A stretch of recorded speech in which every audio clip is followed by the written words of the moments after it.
حضور فرماتے 5 سوال رب پوچھے گا تم سے قیامت میں۔ سب سے پہلی بات، میں نے تمہیں عمر دی تھی، کہاں گزاری تم نے؟ ضائع کر دیا ٹائم سارا، ادھر ادھر بھاگتے آتے جاتے مال کماتے۔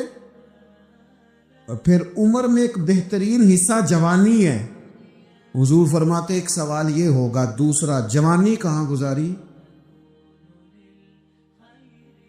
اور تیسرا سوال پوچھا جائے گا، بتاؤ مال کہاں سے کمایا، ذرائع کیا تھے، جائز طریقہ اختیار کیا کہ ناجائز؟ اور چوتھا سوال یہ ہوگا، یہ بتاؤ تم نے خرچ کہاں کیا؟ اللہ نے اپنے فضل سے دیے تھے پیسے، تم نے ناجائز جگہ پہ تو نہیں لگا دیے؟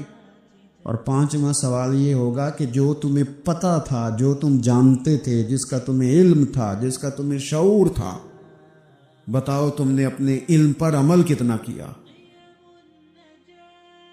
میرے عزیز، یہ 5 سوال نبی پاک علیہ السلام فرماتے ہیں۔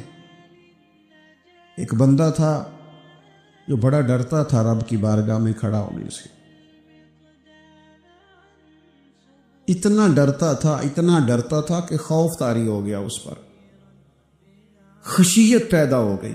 اس نے اپنے بچوں سے کہا، جب میں مر جاؤں نا، یہ صحیح حدیث میں موجود ہے، جب میں مر جاؤں نا تو مجھے جلا دینا، اور پھر اگر میرے وجود کا کچھ حصہ بچ جائے تو اسے پیس دینا، پھر اسے ہوا میں اڑا دینا، مجھے ختم کر دینا۔ میں اپنے رب کی بارگاہ میں کھڑا ہو کے سوالوں کا جواب نہیں دے سکتا۔ پتا تو سارا ہے نا سردار نو کیتیاں دا، من دانم کے من دانم، جو اعمال کیے ہیں اس کی خبر تو ہے نا۔ باقیوں کو شک ہے کہ اس میں گناہ کیا ہوگا، پر ہمیں اپنا اپنا تو پاک ہے نا، پتا تو سارا ہے نا۔ کہا میں نہیں کھڑا ہو سکتا اس کے حضور، مجھے جلا دینا، میری راکھ بھی بہا دینا، اڑا دینا ہواؤں میں۔ نبی پاک علیہ السلام فرماتے بندہ تھا سچا، یہ کام اس نے کیا اللہ سے ڈر کے۔ کریم محبوب علیہ السلام فرمانے لگے، اللہ تعالیٰ نا قیامت کے دن ذرات کو حکم دے گا کہ اس کے وجود کے ذرے جمع کرو۔ اس کا وجود جمع کیا جائے گا، جس رب نے پہلے بنایا ہے وہ دوبارہ بنانے پر بھی قادر ہے۔ اس کے ذرات کو جمع کر کے، گوشت پوشت دے کے، وجود دے کے کھڑا کر کے اللہ پوچھے گا، بتا یہ کام کرنے کا تجھے کس نے کہا؟ عرض کرے گا، مالک میں ڈر گیا تھا نا، تیری بارگاہ میں کھڑا ہوں، سوالوں کے جواب دوں، یہ کام مشکل تھا، میں ڈر گیا۔ تو نبی پاک صلی اللہ تعالی علیہ وسلم فرمانے لگے، رب فرمائے گا، فرشتو یہ میرا بندہ نہ سچ کہتا ہے، یہ واقعی مجھ سے ڈر گیا تھا، گواہ ہو جاؤ میں نے اس کے لیے جنت کا فیصلہ کر دیا۔ میرے دوستو، اپنے دل کو خشیت والا کریں۔ دل نہ سخت ہو گئے ہمارے، کیسے نرم ہوں گے؟ قرآن پاک پڑھنے سے۔ دل کیسے نرم ہوں گے؟ اللہ کا ذکر کرنے سے۔ دل کیسے نرم ہوں گے؟ قبرستان جانے سے، اپنوں کی قبریں دیکھنے سے۔ دل کیسے نرم ہوں گے؟ کبھی ہسپتال کا چکر لگا کے آؤ، دیکھو طبیعت کیسے نرم ہوتی۔ دل کیسے نرم ہوگا؟ کسی کے دکھ کو دکھ سمجھنے سے۔ دل کیسے نرم ہوگا؟ اللہ کی مخلوق سے محبت کرنے سے۔ دل کیسے نرم ہوگا؟ تنہائی میں رب کی بارگاہ میں رونے سے۔ دل کیسے نرم ہوگا؟ خالص اللہ کی رضا سے کسی کی خدمت کرنے سے۔ دل کیسے نرم ہوگا؟ یتیم کے سر پہ ہاتھ پھیرنے سے۔ دل کیسے نرم ہوگا؟ جب ہم اپنے مالک کی بارگاہ میں بیٹھ کے لمبی دعائیں مانگیں گے۔ دلوں کو نرم کرنے کی طرف لاؤ، اللہ کا خوف، خشیت اپنی طبیعت میں پیدا کرو۔ اس سے پہلے کہ تندرست جسم بیمار ہونے لگے. ڈاکٹر کہتے ہیں پتہ ہی نہیں چل رہا، رپورٹیں تو ٹھیک ہیں ساری، سمجھ نہیں آ رہی. ہمارے ہاتھوں سے کئی لوگ نکل گئے، کوئی پتہ نہیں چلا. دیر کے بعد خیال آیا کہ صبح بتایا تھا ڈاکٹر نے کہ تو لاہور چلا جا، یہ کبھی رات کو بتا دیتا نا. ہاتھوں سے نکل گئے بڑے لوگ، بڑی چیزیں نکل گئی. ہماری تیاری ہے سب کی، وہاں جانے سے کسی کو مفر نہیں اور کسی کو مکر نہیں. جانا ہے اپنی زندگی کے اندر خشیت الہی. کچھ کام فقط اس لیے چھوڑ دے، کوئی ہمیں روکنے والا نہیں، ٹوکنے والا نہیں، منع کرنے والا نہیں، دیکھنے والا نہیں، اس لیے چھوڑ دو کہ میرا رب نہ ناراض ہو جائے. کسی کی ہمیں مجبوری نہیں، کسی کی ہمیں پابندی نہیں، کوئی کسی کی طاقت نہیں ہمیں کہہ سکے، لیکن کچھ کام فقط اس لیے شروع کر دو کہ میرا اللہ راضی ہو جائے.